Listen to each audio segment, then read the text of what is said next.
तो ये major challenges आपको इस बिजनेस को खड़ा करने में क्या है? बिग बिजनेस में बहुत सारे चैलेंजेस होते हैं। पहला होता है फंड।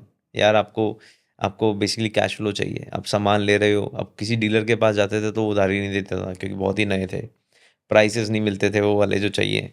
अब कस्टमर जिस प्राइसेस पे बाई कर रहा है, ऑनलाइन की कॉस्ट है, मार्केटिंग कॉस्ट है, टेक कॉस्ट है, लॉजिस्टिक कॉस्ट है, इसको कैसे करें? तो एक मेजर चैलेंज था कि हमें सबसे पहले गुड प्राइसेस पे प्रोडक्ट चाहिए थे। सेकंड, हमें कैश फ्लो मैनेज करने के लिए, लाइक अगर आप सामान भेज रहे हो तो आपको 15 दिन में पैसे वापसी मिलेंगे, और 15 दिन के पैसे कहाँ से लेके आए? सो एक मेजर चैलेंज था फंड्स। फिर था राइट प्राइसेस, कि हमें मार्जिन मिलेंगे तभी लोग ऑनलाइन बाई करेंगे, बिकॉज इंडिया में जो प्रोडक्ट्स हैं वो जो भी माल बिकता है वो लो प्राइसेस पे बिकता है। अगर आपके प्राइस अच्छे हैं तो प्राइस ड्रिवन मार्केट है। सो ये एक मेजर चैलेंज था। थर्ड था कि हमें कोई एक्सपीरियंस नहीं था। Experience in sense of running a business, कि यार कैसे करना है। तो बिजनेस में अकाउंटिंग होती है, बहुत सारी चीज़ें होती हैं, मार्केटिंग होती है, तो यू नीड टू अंडरस्टैंड कि यार ये बिजनेस को ग्रो कैसे कराना है, एक्सपोनेंशियली ग्रो कैसे कराएं इसे। तो वो वाली लर्निंग नहीं थी हमारे टाइम पे हमें। तो ये सारे चैलेंजेस थे जो हमें नहीं पता थे, और विद टाइम फिर हमें समझ में आया कि यार मैन पावर एक बड़ा चैलेंज है, कि जिस लोकेशन पे हम हैं उस लोकेशन पे अच्छी मैन पावर कैसे लाएं बिजनेस को ग्रो कराने के लिए। जो स्टार्टिंग ईयर्स थे ना, उसमें सबसे बड़ी प्रॉब्लम ये थी जो हमने फाइंड आउट करी, वो थी कैटलॉग। कि एक डॉक्टर है एक ही एरिया में डिफरेंट टाइप का, एक बहुत ऊपर वाला डॉक्टर है, नीच डॉक्टर, एक है थोड़ा सा जिनके पास अलग टाइप के कस्टमर्स आते हैं जिनको उतने हाई लेवल के प्रोडक्ट नहीं चाहिए। और ऐसा नहीं है कि आपने कुछ सेट ऑफ आइटम रख लिए तो आपकी सेलिंग हो जाएगी। तो हमें समझ में आया कि यार हमें अगर ग्रो करना है ना, तो हमें कैटलॉग बहुत बड़ी चाहिए, और एक डेंटिस्ट को 1000-1200 के आसपास एसक्यू चाहिए होते हैं। तो हमें एटलीस्ट 5-6 थाउजेंड का कैटलॉग बेस बनाना होगा स्टार्टिंग डेज में टू अचीव दैट थिंग। तो ये सबसे बड़ा हमारे लिए चैलेंज था। और कोई भी इंडिया में 2014 के अंदर डीलर डिस्ट्रीब्यूशन मॉडल था, कोई ई कॉमर्स को लाइक नहीं करता था। उनको लगता था ई कॉमर्स में आएगा तो लोग ऑनलाइन बाई करेंगे, हमारा बिजनेस इम्पैक्ट होगा। तो डीलर्स के साथ वैसी रिलेशनशिप बिल्ड करके उन प्रोडक्ट्स को लाइव करना सबसे बड़ा चैलेंज था। तो मेरे ब्रदर ने उस चीज़ को बहुत अच्छे से क्रैक किया, because he is a dentist. उन्होंने बहुत अच्छी रिलेशनशिप बिल्ड करी डीलर्स के साथ। धीरे धीरे करके डीलर्स को ऑनबोर्ड करना स्टार्ट किया। हमने 100 प्रोडक्ट से स्टार्ट किया था, फिर उसको 800 किया, 1000 किया, 1200 किया, 5000 किया, फिर आज हमने 20,000 का एक कैटलॉग साइज़ बनाया है।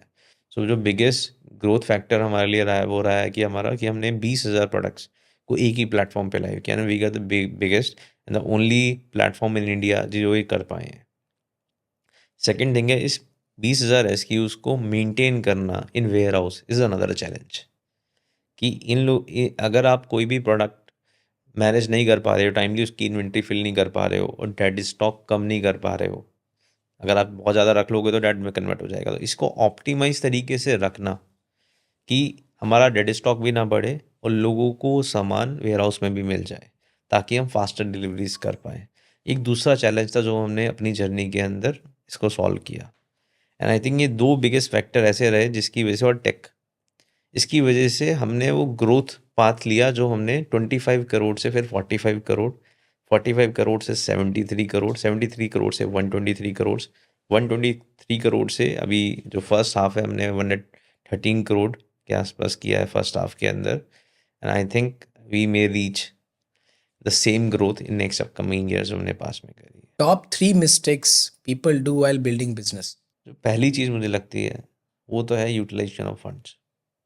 क्योंकि बिजनेस में ना फंड्स इज लाइक ब्लड। एक भी बार रुक गया तो पूरा सिस्टम दोस्त है।